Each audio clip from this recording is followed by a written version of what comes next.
বিসমিল্লাহির রাহমানির রাহিম।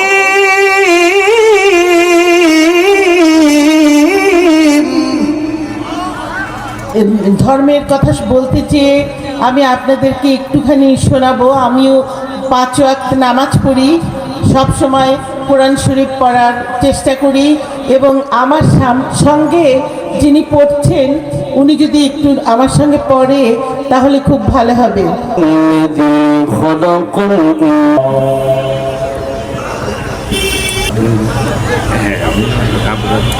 বরণ করবে এবং সময়কে দুজনকে। আজকের আমাদের এই মাহফিলের প্রধান অতিথি আমাদের মাননীয় এমপি মহোদয় প্রফেসর মেরিনা জাহান কবিতা হাফেজ আবু রাহাতকে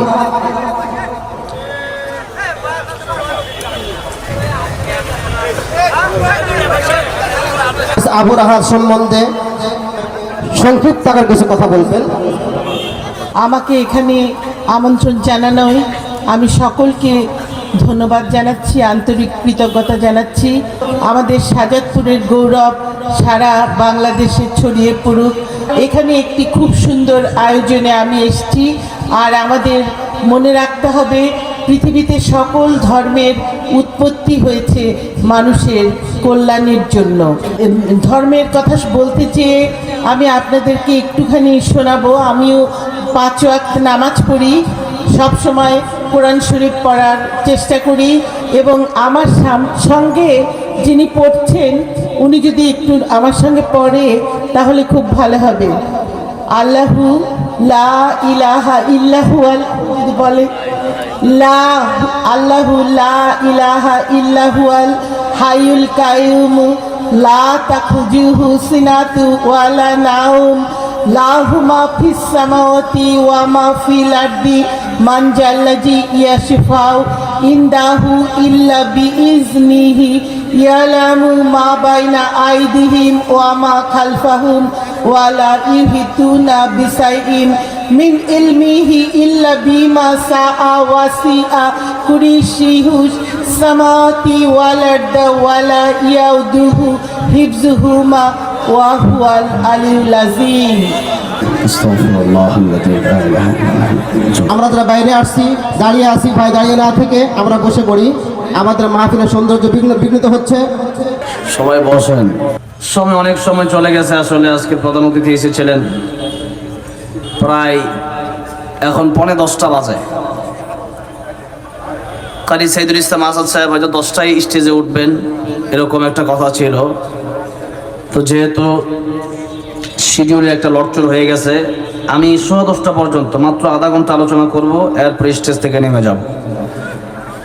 সূরাতুত তাহরিম এর 6 নম্বর আয়াতে কারিমা আপনাদের সামনে তেলাওয়াত করেছি। আল্লাহ রাসূল সাল্লাল্লাহু আলাইহি ওয়াসাল্লামের অসংখ্য অগণিত হাদিস শরীফের ভিতরে মুমিন এবং কাফেরদের পার্থক্য করা একটা হাদিস আপনাদের সামনে পেশ করেছি। আসুন আগে কোরআনের আয়াতে যাই, এরপর ইনশাআল্লাহ হাদিসে যাব। আল্লাহ রাব্বুল আলামিন বলেন, ইয়া আইয়ুহাল্লাযীনা আমানু কু আনফুসাকুম ওয়া আহলিকুম নারা। হে ঈমানদারগণ, তোমরা নিজেরা জাহান্নাম থেকে বাঁচো, ওয়া আহলিকুম নার, তোমাদের পরিবারকে তোমরা জাহান্নাম থেকে বাঁচাও। এই দুটি কথা যদি আমরা মানতে পারি আমাদের জীবন হয়ে যাবে সফল কাম। 1 নম্বরে আল্লাহ রাব্বুল আমিন বললেন, কু আনফুসাকুম ওয়া আহলিকুম নার। কু আনফুসাকুম, নিজে জাহান্নাম থেকে বাঁচো, ওয়া আহলিকুম নার, আল্লাহ রাব্বুল আমিন বললেন তোমাদের পরিবারকে তোমরা জাহান্নাম থেকে বাঁচাও। আল্লাহ ডাক দিলেন ঈমানদারকে, হে ঈমানদারেরা। ঈমানদার এটা হলো ফারসি শব্দ, আর এটার আরবি হলো মুমিন, বাংলা হলো বিশ্বাসী। দুনিয়াতে বহু দ্বার আছে, যত দ্বার আছে এর ভিতরে আল্লাহ রাব্বুল আলামিনের কাছে সবচেয়ে প্রিয় যে দার, দার মানে হচ্ছে ওয়ালা, গাড়িওয়ালা, বাড়িওয়ালা। আল্লাহ রাব্বুল আলামিন বলেন, হে ঈমানওয়ালা, পৃথিবীতে মুমিন ব্যক্তি, ঈমানদার যারা, ঈমানওয়ালা যারা, পৃথিবীর সবচাইতে বেশি মর্যাদা সম্পন্ন আল্লাহর কাছে তারা সুবহানাল্লাহ। ঈমানদার যারা, এরা পৃথিবীর সবচেয়ে সম্মানিত আল্লাহ রাব্বুল আলামিনের কাছে। একজন ঈমানদারের এত বেশি দাম, সারা পৃথিবী বিক্রি করলেও একজন ঈমানদারের সময় পর্যায়ে যেতে অন্য কোনো দার, অন্য কোনো ওয়ালা, বাড়িওয়ালা, গাড়িওয়ালা, টাকাওয়ালা কেউ যেতে পারবে না। যা ঈমানের যত পাওয়ার, কিয়ামতের কঠিন ময়দানে তার ইজ্জত, তার সম্মান হবে তত বেশি। আল্লাহর নবী বিশ্বনবী রাহমাতুল লিল আলামিন বলেছেন, মান ক্বালা লা ইলাহা ইল্লাল্লাহ দাখালাল জান্নাহ।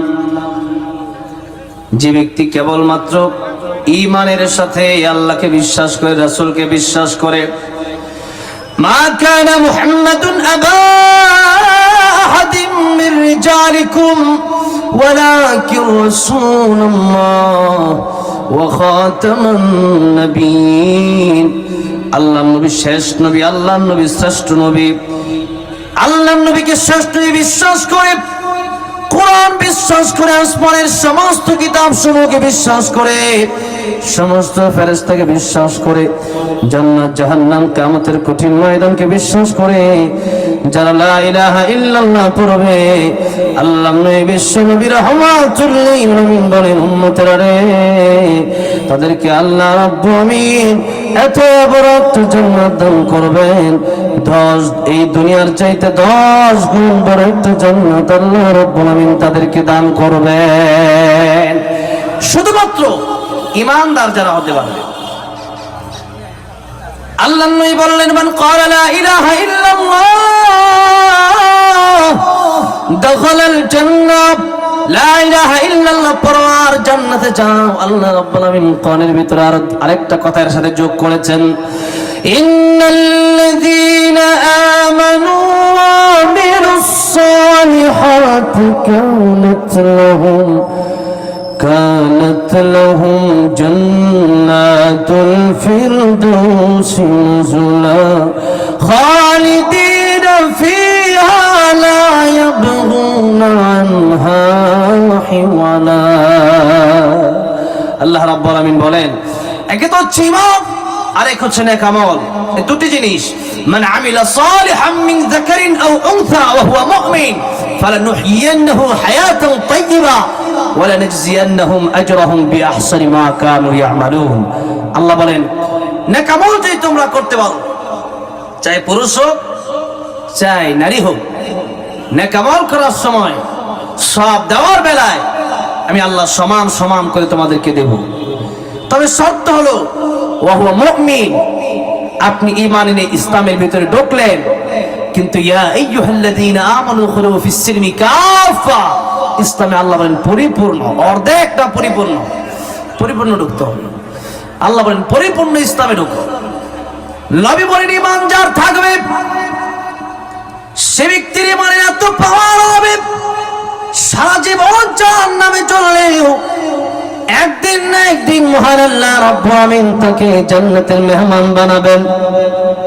কিন্তু আল্লাহ রাব্বুল আলামিন এই জায়গার ভিতরে সূরা তাহরিমের 6 নম্বর আয়াতে আল্লাহ বলছেন, ইয়া আইয়ুহাল্লাযীনা আমানু কু আনফুসাকুম ওয়া আহলিকুম নারা। হে ঈমানদারেরা, তোমরা জাহান্নাম থেকে বাঁচো। এর অর্থ হচ্ছে সকল ঈমানদার কবরে যাওয়ার সাথে সাথে জান্নাতে যাবে না। নবী বলেন, আল কবরু রাউযাতুম মির রিয়াজিল জান্নাহ আও হুফরাতুম মিন হুফারিন নার। কবরটা কারোর জন্য কবরে যাওয়ার সাথে সাথে জান্নাতের বাগান হয়ে যাবে, আর নয়তো কবরটা কারোর জন্য জাহান্নামের গর্ত হয়ে যাবে। এই কবর প্রতিদিন মানুষকে ডাকতে থাকে আর বলতে থাকে, ও পৃথিবীর মানুষ, আমি কবর তোমার জন্য আগে থেকে রেডি হয়ে আছি।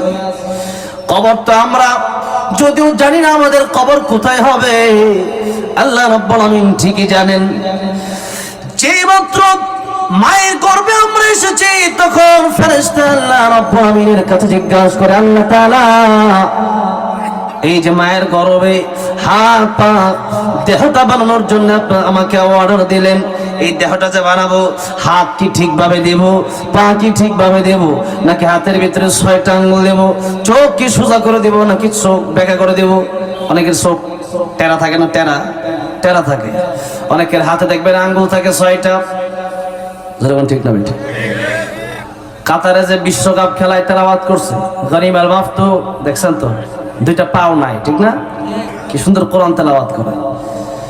এই যে পা নাই হাত নাই জন্ম থেকে যাদের নাই, এটা আল্লাহর ইশারাতে ফেরেশতা যখন দেহ তৈরি করে আল্লাহ রাব্বুল আলামিনের কাছে জিজ্ঞাসা করে, প্রভু গো তোমার এই বান্দার হাত পা চোখ নাক কান গোটা দেহের ভিতরে এগুলো ঠিকভাবে দিব নাকি একটু উল্টাপাল্টা করে দেব?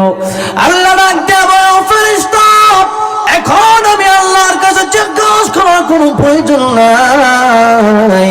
ওই যে তাকা দেখো লৌহে মাহফুজ আমি আল্লাহ রাব্বুল আলামিন ইসরাফিলের এখানে 2 যে ব্রু আছে, 2টা ব্রু, এই ব্রুর মাঝখানে ইসরাফিল আলাইহিস সালামের 2 ব্রুর মাঝখানে ইসরাফিলের এই 2 ব্রুর মাঝখানে আল্লাহ রাব্বুল আলামিন লৌহে মাহফুজ রেখে দিয়েছে। লৌহে মাহফুজ ওখানে কোরআন আছে, বাল হুয়া কুরআনুম মাজিদ ফি লাওহিম মাহফুজ, ওখানে কোরআন রাখা আছে। এবং এই পৃথিবীতে যারা এসেছেন যারা আসবেন সবার ছবি সেই লৌহে মাহফুজে আছে। সুবহানাল্লাহ। এবং সেই লৌহে মাহফুজে আমরা তো আমাদের দেশে এখন জন্ম নিয়ন্ত্রণ কেন জন্ম নিয়ন্ত্রণ করে? ওই জন্ম ছেলে মেয়ে এতগুলা হলে খাওয়াবে কিভাবে? খাওয়ানোর দায়িত্ব কি আমাদের নাকি আল্লাহ? যেরকম কালাম ইন্নাল্লাহু হুয়ার-রাজ্জাকু যুল কুওয়াতিল মাতিন,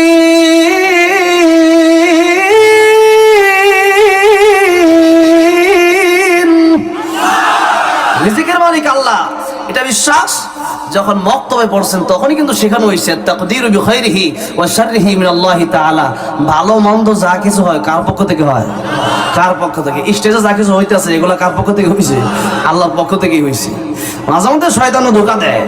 এখন আছে সামনের দিকে যাই, সব আল্লাহ রাব্বুল আলামিন এই লৌহে মাহফুজের ভিতরে যে মানুষটা পৃথিবীতে আসে সে এই পৃথিবীতে আসার 50,000 বছর আগে তার রিজিক লৌহে মাহফুজে লেখা রাখছে। কোন সুবহানাল্লাহ।